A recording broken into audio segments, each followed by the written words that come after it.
All right, welcome back. And for the second part of this lecture, what we're going to do is talk about the revolutions that happened in 1848. And we'll see that they really swept through Europe during this period. Didn't have a lot of impact. And then what I want to talk about is a pretty horrible time in world history, which is a time period called Imperialism.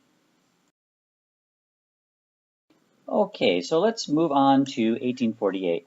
And so you've got the Congress of Vienna, Concert of Europe, all set up to prevent these revolutions. We've already talked about how the fact that it didn't work.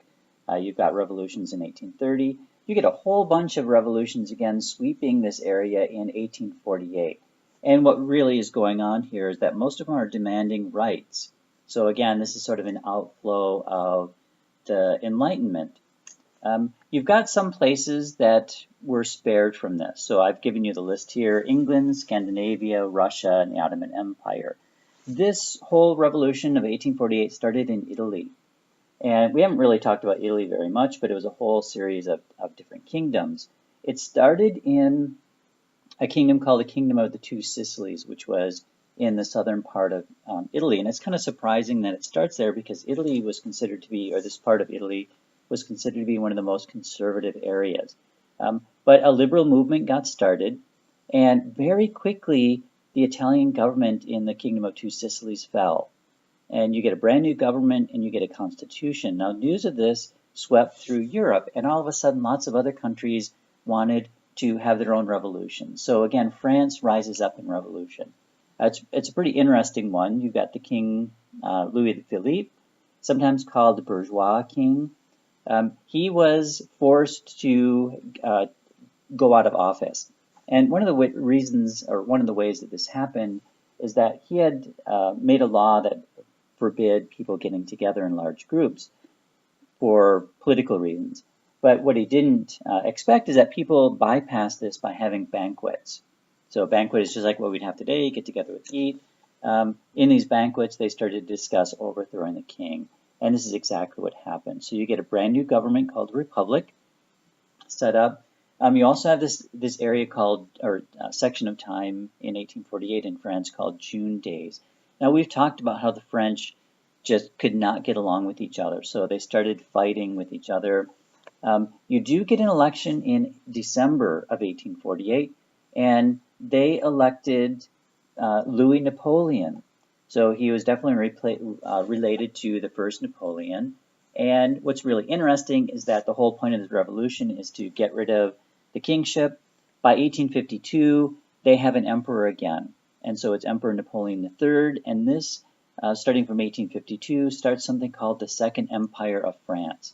So the revolution in France started off again to get rid of monarchy, and they end up just like they did before with an emperor. You also have a revolution in Austria. So remember Metternich, this is where he is from. And of course, he's a conservative. So what happened here is that the Hungarians decided they wanted to be independent from Austria.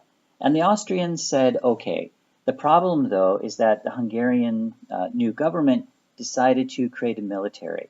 And that's when Austria said no, and this led to a big revolution. And as you can see here, so remember Italy, 1848 in January, that starts the revolution. It spreads to France in February, and then in May it spreads to Austria. And you've got the Austrian royal family having to flee because things got really bad. And of course Metternich, he had to flee as well. In Berlin, you also have problems with the king. So the king during this period is the Prussian king William IV. In the end of this revolution, he actually had to create a constitution. So in one respect, the revolution in Berlin or in Austria was sort of successful. You also have another outcome of this revolution, which is something called the Frankfurt Assembly. And I just mentioned that you do not have a modern state of Germany until the end of the 1800s.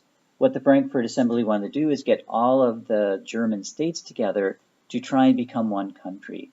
And many states did not want to do that because they had quite a bit of freedom on their own and they didn't want to give that up.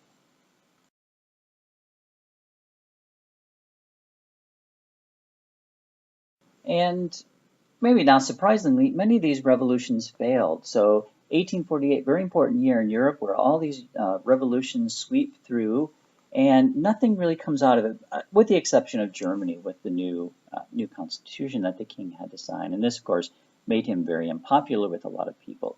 Another thing this led to, though, is that this leads to the rise of nationalism in terms of the conservative category. So it made people think about ethnic groups, their rights, responsibilities, and this will lead to lots of problems. I do want to talk about just these next two scenes about new nation building, in particular, the creation of Italy as a modern state and the creation of Germany as a modern state. So in Italy, you have these movements sweeping through the country. So remember some of the revolutions of 1830. In the 1830s, you have a man named Mazzini. And what he's doing is he's traveling up and down Italy, going to all these different kingdoms and reminding them of their greatness in terms of the Roman Empire. So the Romans, who were Italians, were great, and the modern Italians could be great as well if they just came together. He's got some really interesting ideas, which included giving voting rights to women. Then moving forward, you've got Garibaldi, who is doing the exact same thing. He's traveling through Italy, trying to raise up this idea of a modern state of Italy, which included all of these different kingdoms. Maybe not surprisingly, you've got the French Emperor Napoleon III supporting an independent Italy. Now, again, it's not out of the goodness of his heart. He wants sort of a buffer zone between France and Austria, but he supports this whole movement. By 1860, you've got most of Italy being united. The one area that did not become united with the rest of it was the Vatican. So the Pope during that period refused to have the papal state of Rome join in. He gets slowly squeezed into a small area, which of course becomes the modern day Vatican today. By 1870, you have a single Italy. And they've got a constitution, you've got a constitutional monarchy, and if you remember, that is the mix of a king and a constitution. So in short, that's how Italy was created as a modern state. The creation of Germany is a little more complicated than the creation of Italy. And the prime mover with the creation of Germany as a modern state is Otto von Bismarck. So it's a name you might have heard of. I put up here on the slide, he's the Prussian chancellor in 1862. And what he does is a whole series of wars to create the modern state of Germany. And I actually have a mistake here on the slide. The war with Denmark was in 1864. War with Austria was 1866, so sorry about that. Anyway, he decides to go to war with Denmark in 1864. And what he does is he invites Austria to join in with this war. And it's probably no big surprise, Prussia and Austria together, much larger than Denmark, they won this particular war. Now, Bismarck made the decision to let Prussia get the big chunk of the victory of this. And this did not make Austria very happy. So it sounds like this is something that Bismarck had all planned out. No big surprise, 2 years later in 1866, and just remember the dates are here wrong, the war with Austria happened. So Austria declared war on Prussia because they were upset they didn't get the spoils of this war in 1864 against Denmark. So you've got a war with Austria. Prussia wins this war. And Prussia, in the peace treaty that followed, said that it wouldn't take territory from Austria. So he tried to make the Austrians happy, but he did say in any future conflict, Austria had to stay out of it. So they couldn't pick sides. So Austria agreed with this. And then you've got a war with France. This is called the Franco-Prussian War. This happened in 1870. And France was defeated. France really got the short end of the stick out of this. So either way, in 1871, you've got an independent Germany for the very first time. You've got a king, King William I. He ends up becoming emperor of Germany, and France then had to pay for this. So remember we talked about indemnities, where it's a payment that usually the one who starts the war has to pay. It wasn't the case for this one. France had to pay a massive indemnity to Germany. They also lost territory. So if you look on this map here, just at the border of France where it says Lorraine and Alsace, that area was taken away from France and given to modern day Germany. And the reason it was taken away is because the Germans said they're German speakers there. It also acted as a little bit of a buffer zone. But anyway, France was defeated in this war. They did not like this at all. And they swore revenge. And this is going to come out again in World War I about what happens during this creation of Germany.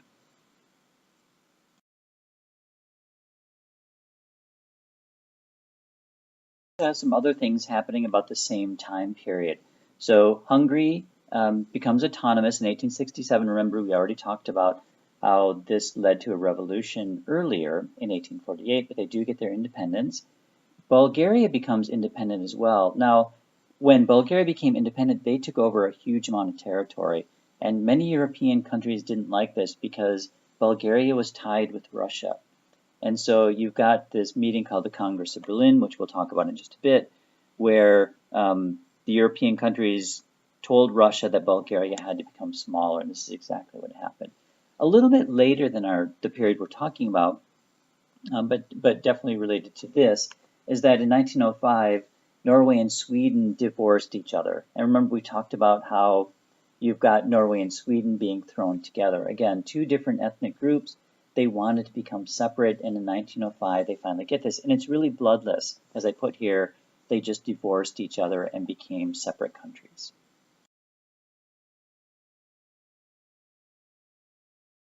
Now what I'm going to do is talk about a pretty horrible time in human history, and that is something called imperialism. So as I put up here, it was helped by the Second Industrial Revolution, and I'll have a few slides on that Second Industrial Revolution. We can talk about that again. Imperialism is the takeover of another territory. And as I put up here, this isn't a new idea. You've got England taking over the colonies in North America. You've got the French taking over Canada in the 1600s, and so on. So imperialism is not new. It becomes pretty violent in the late 1800s. So on the next scene of the movie, I'll show you a couple of maps. One is Africa, and one is Asia. But as I put up here, in 1870, you don't really have a lot of colonies by the European powers, but by 1900, almost all of Africa was colonized, particularly by England, Germany, and France. So there's two places that stayed free. One was Ethiopia, and the main reason why Ethiopia was free is because the Italians fought Ethiopian troops and were defeated. And you also have Liberia, which is on the western side of Africa. That remained free.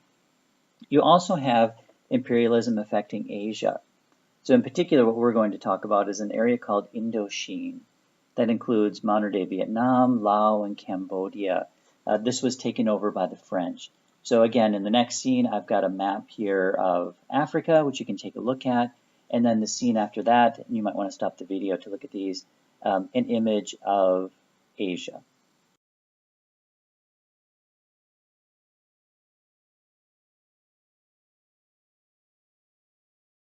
Here's the map of Africa, and what you should do is stop the video, look at the key down at the bottom to see who is taking over Africa. So light purple is France, the red is Germany, and so on.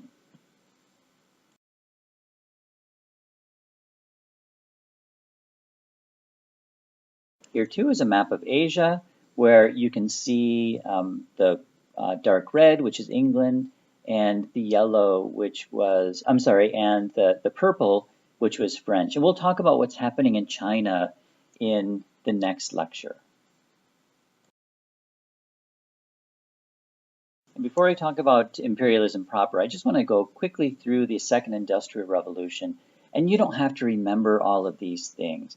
The most important thing to remember is how it's tied into imperialism. So you've got the mass production of steel. And I've given you here some numbers about the production. You've got, because of steel, you can now build taller buildings, so you get skyscrapers. And of course, people don't want to walk up more than 6 floors, so you get the development of elevators. You've got synthetic dyes, artificial fertilizers, which were really important in terms of growing lots more food. And of course, today we know it's not such a good thing. We've got poisonous gas, which we'll talk about. It was originally used for fertilizing the ground and ultimately is used as a weapon.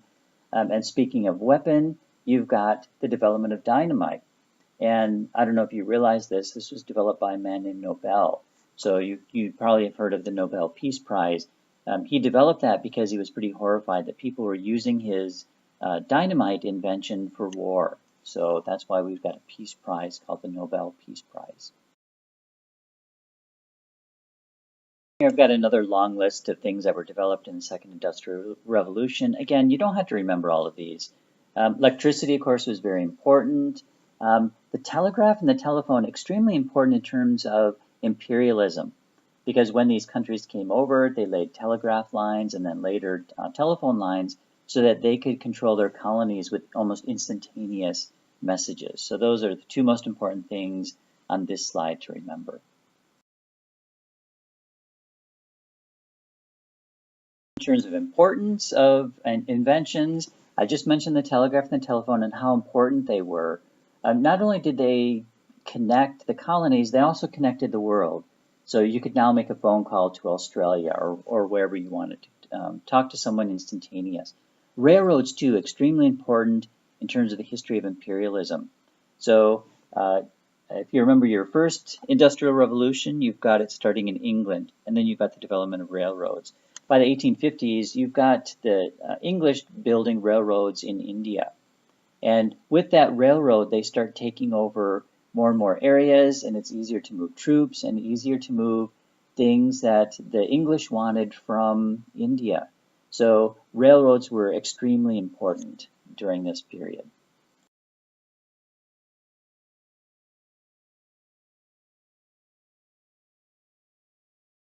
Now let's look at the roots of imperialism, or what helped to create this atmosphere of taking over different colonies. And if you remember, think back to previous lectures, especially in mercantilism, very important economic theory in the 1516, early 1700s.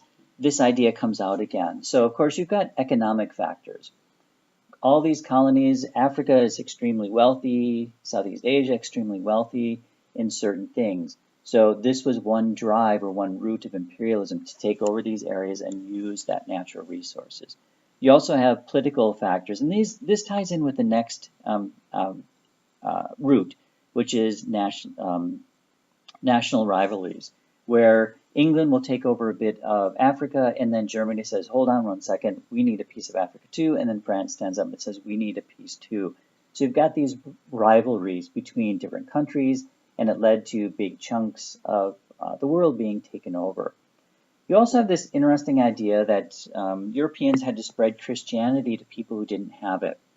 So in some of these areas, Jesuit priests in particular went into new areas. They set up hospitals, schools, and then started to spread Christianity. In some places, the natives didn't like this. The native people didn't like this, especially in Southeast Asia, and that led to the takeover of that area. Excuse me. Another thing that was spreading imperialism was that Europeans believed they had the best civilization, and they felt like they had to spread that. So they put up here a moral responsibility to spread their culture. This turns into something called a white man's burden, and I'll show you a little bit of that famous poem in just a bit. But it was believed that the white men had a burden or a responsibility to uplift these people who are not European and teach them European civilization and so on. If you know anything about American colonial history, this is the same thing that was happening with the European or the British and the Native American. They were doing the same thing, they just repeated it during the late 1800s. Another really interesting part of this is Belgium. So Belgium, fairly small country, you've got a man named King Leopold, and he takes over a big chunk of Central Africa and becomes amazingly wealthy. He was also amazingly cruel, which we'll talk about in just a second.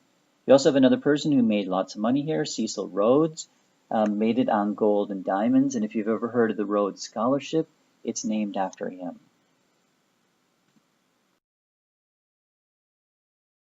I just mentioned this idea of the white man's burden. You've got a man named Kipling who ends up writing a poem called that same title, The White Man's Burden. So what you might want to do is stop the video and read this little excerpt of it.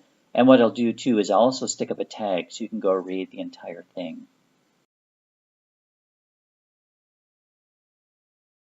And here's an ad for something called Pear's Soap. And as you can see, it mentions the white man's burden about bringing cleanliness to these people in Africa and these people in Southeast Asia. And you can stop the video and read this little part at the very bottom of the ad.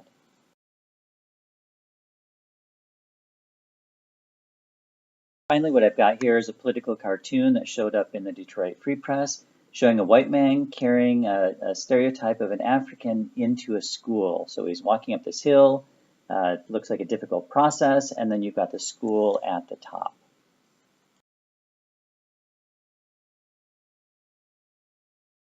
Essentially, I have two different types of colonies when they were set up. One is called a settler colony, and that's easy to remember. It's just where settlers come in and live. The other one is an administrative colony, where you don't have large numbers of the people coming in to live. It's just run by an administration. So in terms of settler colony, I've given you here a few: Australia, South Africa, French Algiers, which is in the northern part of Africa. You also have the southern part of Africa, and this was settled by Europeans, by the Dutch, and they're called the Boers. And this happened really early. You've got the Boers arriving in the 1600s. By the early 1800s, you have the English also arriving, and the Dutch decided to move northwards into other parts of Africa, which of course they're Africans there, caused problems for them. But this is called the Great Trek, and they were trying to avoid the English. Ultimately, what happens in Africa is in South Africa, with the coming of the Europeans, the native Africans decided to fight back. And so they created something called the African Native National Congress, which later becomes the South African Congress. And if you know anything about Nelson Mandela, this is the movement that really produced him. So you've got this native uprising. And we'll see this again with India. So the native people just didn't stand around and take what was happening to them.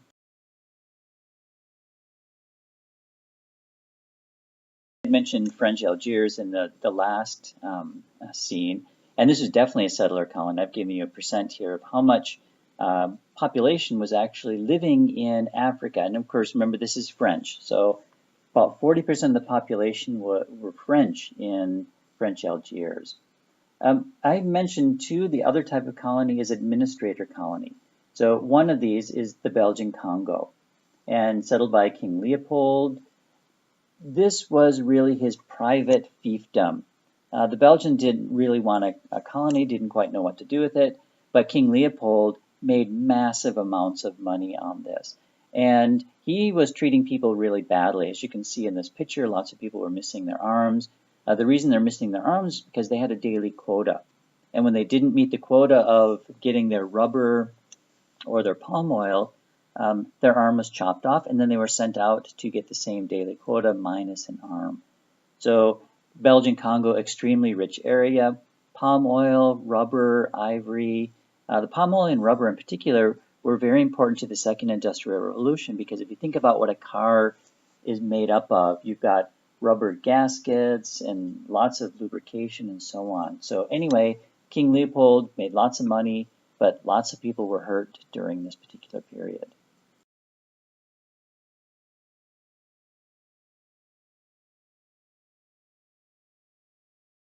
Germany certainly wasn't going to be left out of this big land grab. So you've got the Berlin Conference, where Germany just stood up, and this is Bismarck saying, we're taking Southwest Africa, we're taking Togo, and we're taking Cameroon.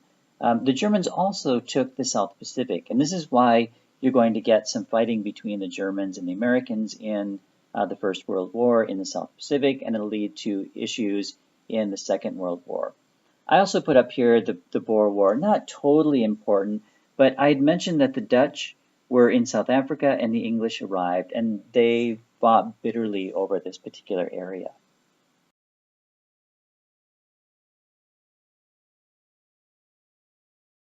The most famous administrator colonies during this imperialistic time was India. And again, it's not a settler colony, it's an administrative colony ruled by England. And If you were an Englishman and you wanted to get rich, you went to India to do it, made your money, and then came back to England. Now, of course, just like in South Africa, the Indians did not just sit back and take this. In fact, you've got some rebellions. You've got one called the Sepoy Rebellion, and this happened because the British were trying to form an army using native Indians, and they wanted them to grease their guns using pig grease. And the native Indians didn't want to touch that, and it led to a pretty violent rebellion on the part of England. So lots of Indians were slaughtered during this period. In the 1870s, you've got the very famous Queen Victoria. She takes the new title Empress, or Empress of India. And you can see the numbers here. India was extremely important to England for natural resources. So they had lots and lots of soldiers stationed all throughout India, keeping control of it. And again, remember the railroad. And just like in South Africa, the native Indians got together and formed their own Congress, so the Indian National Congress, and this happened in 1885. This is where Gandhi is going to come out of. So you've got Nelson Mandela coming out of South Africa because of the imperialistic movement, and you've got Gandhi coming out of India because of the imperialistic movement.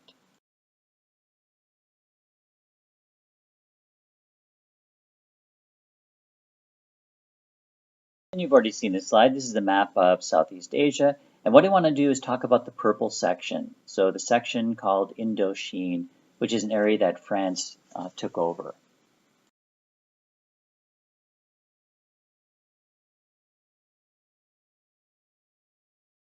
So remember Emperor Napoleon III, he gets involved in this. So the French are colonizing North Africa, and they're also about to colonize Southeast Asia.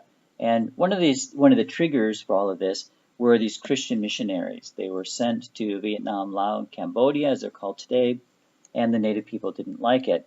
And Emperor Napoleon forced the Southeast Asian people in that area to accept Christianity, or at least accept the fact that there are Christian missionaries there. In 1867, you've got this whole area annexed. And what that means is they just stood up and said, it's now ours. So you've got the French controlling Vietnam, Laos, and all of Cambodia. So remember, we've talked about Nelson Mandela, we've talked about Gandhi. You've got a man named Ho Chi Minh. So he is Vietnamese, and he rises up against the whole control that the French had, leading to ultimately the Vietnam War. You also have the Dutch involved in Southeast Asia, and if you look at that map, you can see where their holdings are. They never really had direct control, so there's not really a big influence of the Dutch in that particular area today, as opposed to Vietnam, which is highly or heavily French influence. Anyway, with the Dutch, they've got their West India Company. They were more concerned about making money, not necessarily controlling the people or influencing the government and so on. As long as they could make money, they were pretty happy controlling the area. One outcome of this imperialistic movement was something you might call a global economy. So because of the control that the Europeans have, and the Americans were also involved in this, you've got these colonies pulling in huge amounts of wealth, and it ties the whole world together. One negative outcome of imperialism, of course, if you're not talking about the human problem, you've got really what could be termed deindustrialization. And what that means is European powers and the Americans wouldn't allow some of these areas to go into the Industrial Revolution. And if you ever wonder why Africa is called a third world country today, it's because of what happened in terms of imperialism. So the Europeans went in, took this area over, wouldn't allow them to industrialize, which would have given them their own power. And so the effects of imperialism still affects a big chunk of the world today.